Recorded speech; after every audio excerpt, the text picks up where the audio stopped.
नमस्कार मित्रांनो, स्वागत आहे तुमचं तुम्हा सर्वांच्या आवडते चॅनल आज काय नवीनवर. तर बघा मित्रांनो, आज काय नवीनच्या आजच्या व्हिडिओमध्ये आपण अतिशय महत्त्वाची माहिती पाहणार होती, म्हणजे अशी की 10वी-12वीच्या सर्व मुलांसाठी गुड न्यूज आलेली आहे. तर बघा 10वी-12वीच्या सर्व मुलांसाठी या ठिकाणी गुड न्यूज आलेली आहे. सर्व विद्यार्थ्यांसाठी आनंदाची बातमी असणार आहे. संपूर्ण माहिती आपण पाहणार आहोत. अतिशय महत्त्वाची माहिती आलेली आहे. संपूर्ण माहिती आपण या ठिकाणी पाहणार आहोत. सर्व विद्यार्थ्यांनी सर्वात अगोदर व्हिडिओला लाईक करा, त्यासोबतच चॅनलला पण सर्वांनी सबस्क्राईब करून घ्यायचं आहे. 10वी-12वीचे जोपर्यंत तुमचा निकाल लागत नाही तोपर्यंतचं मार्गदर्शन तुम्हाला आपल्या चॅनलच्या माध्यमातून केलं जातं. त्यामध्ये मग तुम्हाला प्रश्नपत्रिका कशा पद्धतीच्या येतात, प्रश्न कसे येतात, त्यासोबतच संपूर्ण मार्गदर्शन तुम्हाला आपल्या चॅनलवर केलं जात असतं. त्यासाठी सर्व 10वी-12वीच्या विद्यार्थ्यांनी लगेच चॅनलला सबस्क्राईब करून घ्यायचं आहे. त्यासोबतच हा व्हिडिओ जास्तीत जास्त विद्यार्थ्यांपर्यंत म्हणजेच तुमच्या मित्रांपर्यंत पण शेअर करायचा आहे. तर बघा 10वी-12वीच्या मुलांसाठीची गुड न्यूज काय आहे ती आपण या ठिकाणी पाहूया.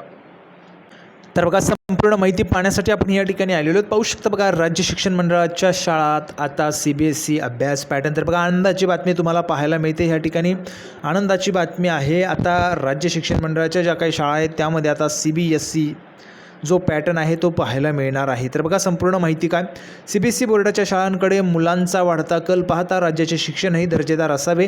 स्पर्धा परीक्षांमध्ये राज्य शिक्षण मंडळाची मुले मागे पडू नयेत यासाठी राज्य शिक्षण मंडळाच्या शाळांमध्ये CBSE बोर्डाच्या धर्तीवर अभ्यासक्रम शिकविला जाणार आहे. तर बघा CBSE बोर्डाच्या धर्तीवरचा जो काही अभ्यासक्रम आहे तो या ठिकाणी आता राज्य शिक्षण मंडळाच्या ज्या काही शाळा आहेत त्या शाळांमध्ये शिकवला जाणार आहे. त्या संदर्भात बघा, त्यासाठी 3री ते 12वीपर्यंत अभ्यासक्रमही निश्चित करण्यात आला आहे. तर बघा अभ्यासक्रम देखील निश्चित करण्यात आलेला आहे, निश्चित झालेला आहे. लवकरच तो लागू होईल. बघा तो पुढील शैक्षणिक वर्षापासून शिकवला जाणार आहे. पुढच्या वर्षापासून 3री ते 12वीपर्यंतचा जो काही अभ्यासक्रम आहे तो निश्चित करण्यात आला आहे. म्हणजेच पुढील वर्षी तुमचा जो काही पॅटर्न आहे तो चेंज होऊ शकतो. 10वी-12वीच्या विद्यार्थ्यांनी लक्षात घ्या, 3री ते 12वीपर्यंतचा हा अभ्यासक्रम या ठिकाणी आपल्याला पाहायला मिळतो. तो पुढील वर्षी पुढील शैक्षणिक वर्षापासून शिकवला जाणार आहे असं या ठिकाणी सांगितलं जात आहे. तर बघा ज्यावेळेस चेंज होईल तशी अपडेट मी तुम्हाला आपल्या चॅनलवरच पाहायला मिळणार आहे. शुक्रवारी ही माहिती शालेय शिक्षण मंत्री दीपक केसरकर यांनी दिली आहे. तर बघा शुक्रवारी शालेय शिक्षण मंत्री दीपक केसरकर यांनी ही माहिती दिली आहे. 11वी आणि 12वीच्या वर्गासाठी मराठी भाषा विषय अनिवार्य करण्यात आल्याचेही त्यांनी मंत्रालयात घेतलेल्या पत्रकार परिषदेत जाहीर केले आहेत. तर बघा जर आपण पाहिले तर 11वी आणि 12वीच्या वर्गासाठी आता मराठी विषय जो आहे तो या ठिकाणी मराठी भाषा विषय अनिवार्य करण्यात आला आहे. म्हणजेच तो त्या ठिकाणी कंपल्सरी असणार आहे असं देखील त्यांनी पत्रकार परिषदेत सांगितले आहे. राज्यात विद्यार्थ्यांना दर्जेदार शिक्षण देण्याबाबत आराखडा तयार करण्यात आलेला आहे. राज्यात शिक्षण जो आहे ते त्या ठिकाणी दर्जेदार शिक्षण विद्यार्थ्यांना मिळावं, राज्यातील त्या ठिकाणी विद्यार्थ्यांना दर्जेदार जे काही शिक्षण आहे ते मिळावं यासाठी हा निर्णय घेण्यात आलेला आहे. खूप मोठ्या आनंदाची बातमी आपल्याला पाहायला मिळते. CBSEच्या शाळांच्या वेळापत्रक आणि सुट्ट्या वेगळ्या असतात. बघा CBSE शाळांच्या वेळापत्रक आणि सुट्ट्या ज्या आहेत त्या वेगळ्या असतात. राज्य मंडळाच्या शाळांमध्ये त्याप्रमाणे बदल करण्याबाबत शिक्षक संघटनांशी चर्चा करणार आहेत. तर बघा जर आपण पाहिले तर CBSE बोर्डाच्या ज्या काही शाळा आहेत त्यांच्या वेगळे वेळापत्रक असतात, सुट्ट्या देखील वेगळ्या असतात. तशाच पद्धतीने राज्य मंडळाच्या शाळांमध्ये देखील ते लागू करण्यासंदर्भात किंवा बदल करण्याबाबत शिक्षक संघटनांशी चर्चा करणार असल्याचं देखील त्यांनी या ठिकाणी म्हटलेलं आहे.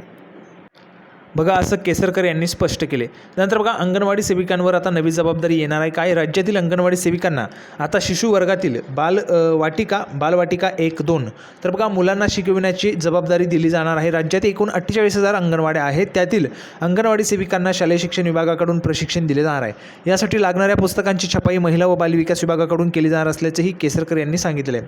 तर बघा अंगणवाडी हा जो काही विभाग आहे तो या ठिकाणी महिला व बालविकास विभागाकडे येतो आणि महिला व बालविकास विभागाकडून यासाठी जे काही लागणारे पुस्तक आहे त्या पुस्तकांची छपाई जी आहे ती देखील या ठिकाणी केली जाणार असल्याचं देखील सांगितण्यात आलेलं आहे. पुढे बघा आचारसंहितेपूर्वी मराठी भाषा भवनाचे उद्घाटन या ठिकाणी मरीन लाईन्स येथे मराठी भाषा विभागाकडून मराठी भाषा भवन उभारले जाणार आहे. या भवनासाठी कंत्राटदार मिळाला असून या इमारतीचे भूमिपूजन आचारसंहिता लागू होण्यापूर्वी करणार असल्याचे मंत्री दीपक केसरकर यांनी सांगितले. नवी मुंबई येथे बांधण्यात येणाऱ्या साहित्य भवनाचे भूमिपूजन हे आचारसंहितेपूर्वी केले जाणार आहे. साहित्य भवनामध्ये साहित्यिकांना राहण्याच्या व्यवस्थेबरोबरच ग्रंथालय, साहित्य दालन आदी गोष्टी असतील असे त्यांनी सांगितले. पुढे बघा मरीन ड्राईव्ह येथे मराठी जिमखाना जो आहे तो उभारण्यात येणार आहे. दक्षिण मुंबईतील मरीन ड्राईव्ह परिसरात अनेक जिमखाने आहेत. आता मराठी लोकांसाठी मराठी जिमखाना स्थापन करण्यात आहे.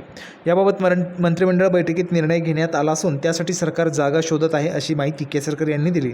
पुढे बघा व्यावसायिक शिक्षण हे आता बंधनकारक करण्यात येणार आहे. बघा राज्यात व्यावसायिक शिक्षण हे बंधनकारक केले असून व्यावसायिक शिक्षणाबरोबरच एक परदेशी भाषाही शिकवली जाणार आहे. व्यावसायिक शिक्षण आणि परदेशी भाषेचे शिक्षण एकाच वेळी मिळणार आहे. त्यामध्ये जर आपण पाहिलं तर बघा, असल्यामुळे प्रदेशात नोकरीसाठी जाण्याची जी इच्छा आहे ती इच्छा असलेल्या मुलांना याचा फायदा होणार आहे असा विश्वास त्यांनी व्यक्त केला. तर पाहू शकता बघा, नवीनच जर आपण पाहिलं तर येणाऱ्या काही दिवसांमध्ये हा जो काही पॅटर्न आहे तो चेंज होऊ शकतो. जसाच पॅटर्न चेंज होईल तशीच तुम्हाला अपडेट त्या ठिकाणी प्रोव्हाइड केली जाणार आहे. त्यासाठी सर्वांनी चॅनलला सबस्क्राईब करून घ्या. त्यासोबतच महत्त्वाचे अपडेट म्हणजे ज्या विद्यार्थ्यांनी 10वीचे फॉर्म यावेळेस भरले असतील त्यांनी 10th लिहून पाठवा. ज्यांनी 12वीचे भरले त्यांनी 12th लिहून पाठवायचे. तुम्हाला अपडेट या ठिकाणी प्रोव्हाइड केले जातील. योग्य ते मार्गदर्शन तुम्हाला केलं जाणार आहे. तर आपण पुन्हा एकदा पुढच्या व्हिडिओमध्ये नवीन अपडेट घेऊन भेटूया. तोपर्यंत धन्यवाद.